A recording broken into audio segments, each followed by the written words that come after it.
그리고 일단은 요 영상을 제가 이제 덴마크 사장님께 부탁을 하면서 덴마크 사장님이 아까 잠깐 소개해서 말씀하셨던 것처럼 농장에는 지금 대부분 직원들이 우크라이나에서 오신 분들입니다. 그래서 제가 이제 영상을 부탁을 하면서 그 우크라이나에서 온 직원분들이 지금 처한 상황이나 이런 것들을 되게 안타깝게 생각을 하고 제가 이제 요 웨비나를 할 때 우리 이제 웨비나에 참석하시는 분들하고 같이 잠깐이나마 우크라이나의 이제 평화와 안전을 기도하는 그런 시간을 갖겠다라고 이제 말씀을 드렸는데요.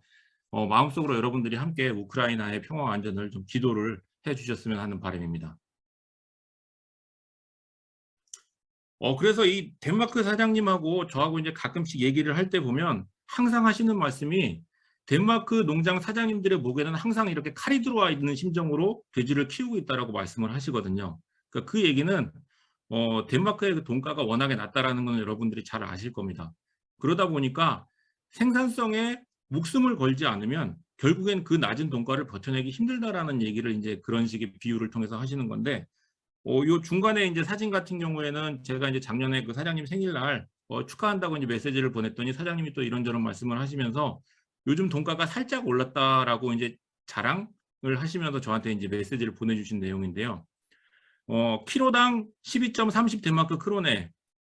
그래서 이제 요즘 가격이 좀 좋다라고 말씀을 하셨는데 그거를 갖다가 이제 최근 환율로 기준 환산을 해가지고 보면 킬로그램당 우리나라 돈으로 2,212원. 그러니까 30kg 자돈 한 마리를 고려 판매를 하면 67,000원 정도가 되는 겁니다. 그래서 이 67,000원 정도의 판매도 약간 돼지 가격이 이제 올랐다고 이제 사장님이 이제 좋아하시는 이런 모습을 보면서 현재 이제 그 덴마크 농장들이 덴마크의 양돈 산업이 정말로 생산성에 목숨을 걸지 않으면 안 되는 이유를 다시 한번 이제 알 수가 있었고요. 그래서 덴마크 농가들은 지금 말씀드렸던 것처럼 워낙 낮은 돈가, 그 다음에 우리나라도 마찬가지지만 사료비나 이런 것들이 모두 이제 올라가는 비용 자체가 올라가는 그런 이제 환경에 처해 있고, 그 다음에 우리나라보다도 훨씬 더 심한 동물 복지에 대한 규제, 그 다음에 항생제 사용에 엄격한 제한, 세계에서 이제 가장 강력한 항생제 사용 제한을 하고 있고요. 그 다음에 이제 유럽 전반적으로 이제 그렇지만 산화아연의 사용 금지가 이제 농가에 이제 굉장히 큰 이제 압박 요소로 작용을 하고 있고, 그다음에 또 생존을 하기 위해서는 어쨌든 비용을 낮춰야 되는데 그 비용을 낮추기 위해서는 결국엔 최소의 인력으로 최고의 효율을 추구해야만 결국에는 덴마크와 같은 현재 구조, 양돈 산업 구조에서 생존이 가능하다라는 거를 이제 항상 이 모든 농가의 사장님들이 고민을 하고 계십니다. 그래서 제가 이제 이 자료를 이제 준비를 하기 위해서 덴마크 농장 사장님하고 통화를 했는데요. 사장님이 이제 통화를 하면서 이런저런 고민들을 말씀을 하시더라고요. 그래서 코로나 문제 때문에 덴마크도 답답하고, 그다음에 돈가도 계속해서 시원치 않고, 그다음에 또 나름대로 지금 이 사장님 농장에는 문제가 생겼다고 합니다. 그래서 무슨 문제입니까? 라고 여쭤봤더니 블러드 파라사이트라는 질병이 들어왔대요. 그래서 무슨 질병인가 궁금해하기도 했고, 그다음에 이제 농장의 상황이 좀 좋으면 뭔가 이제 해줄 얘기가 되게 많을 것 같은데 그렇지가 못하다. 그 다음에 또 이제 사장님을 제외하고는 사장님, 그 사모님, 그 다음에 딸 둘이 전부 코로나에 이제 걸렸다가 회복이 됐다. 이제 이런저런 말씀을 하시면서 지금 이제 농장 상황이 여러모로 좀 힘들다라고 말씀을 하시더라고요.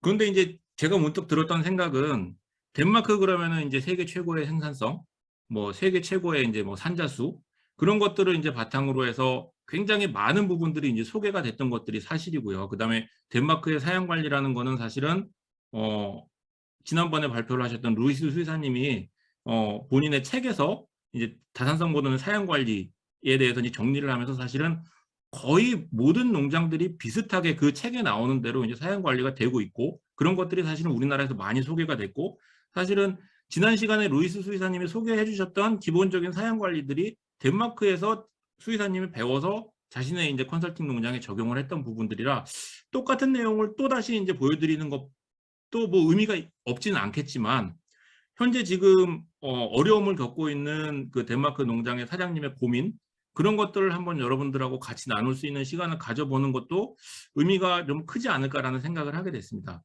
그래서 보통 우리가 어떤 것들을 배울 때 다른 사람의 성공 아니면 나의 성공으로부터 배우는 것도 중요하지만 사실은 그거보다 더 크게 배우는 거는 실패로부터 배우는 것들이 훨씬 더 크다고 하거든요.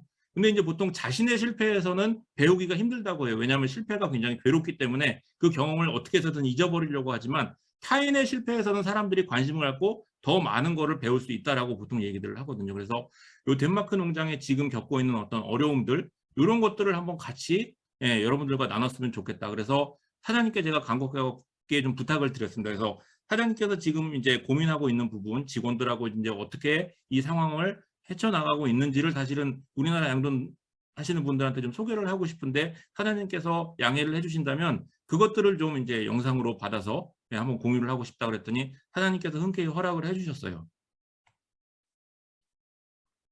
그래서 아까 사장님이 수요일 날 이제 수요 회의가 있는 날 앞에서 이제 소개 영상을 찍고 이제 빵과 케이크를 사와서 이제 수요 회의로 이제 들어가시면서 이제 소개 영상이 끝났는데요.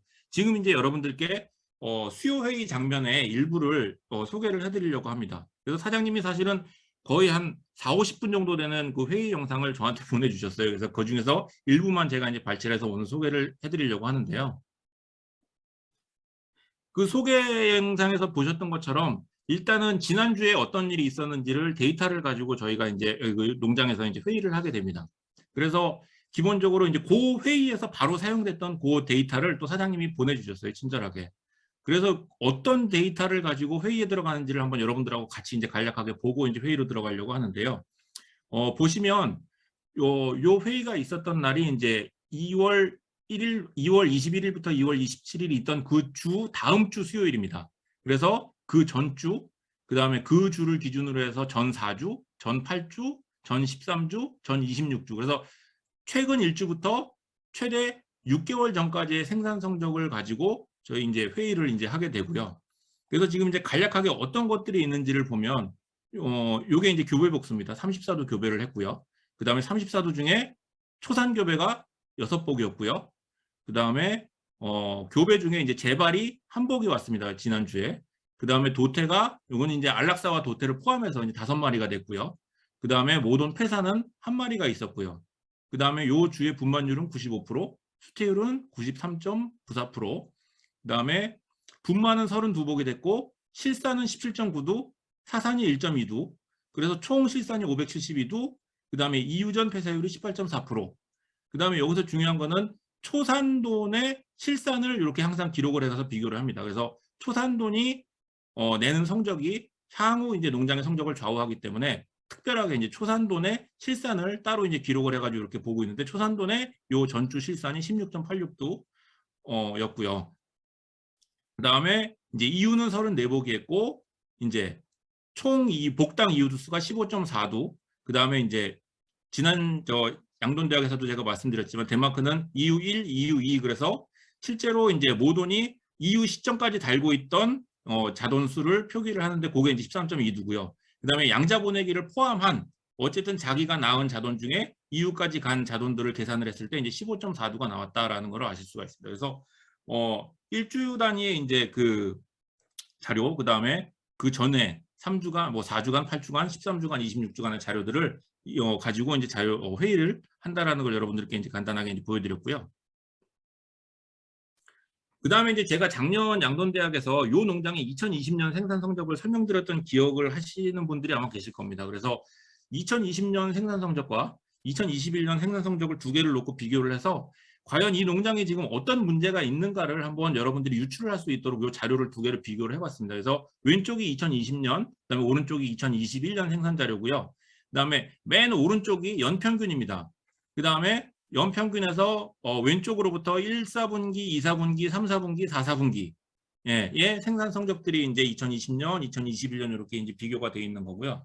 그래서 이제 대부분의 지표는 비슷한데 가장 큰 차이는 이 부분에서 차이가 나게 됩니다. 그래서 복당 이유두수, 그러니까 끝까지 달고 있었던 이유두수와 어쨌든 양자 보낸 것까지 다 합쳐서의 이유두수가 2020년에는 13.1도, 16.1도였던 데 반해서 2021년 같은 경우에는 12.8도, 15.7도로 살짝 떨어졌죠.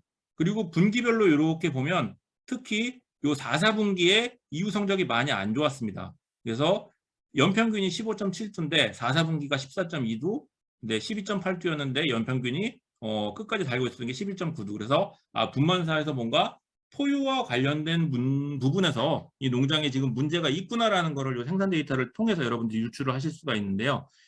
이제 바로 회의 동영상으로 넘어갈 텐데 그 회의 동영상을 보시면서 여러분들이 어떤 문제 때문에 지금 분만사에서 포유 문제가 발생이 됐을지를 한번 짐작을 해보셨으면 좋겠습니다.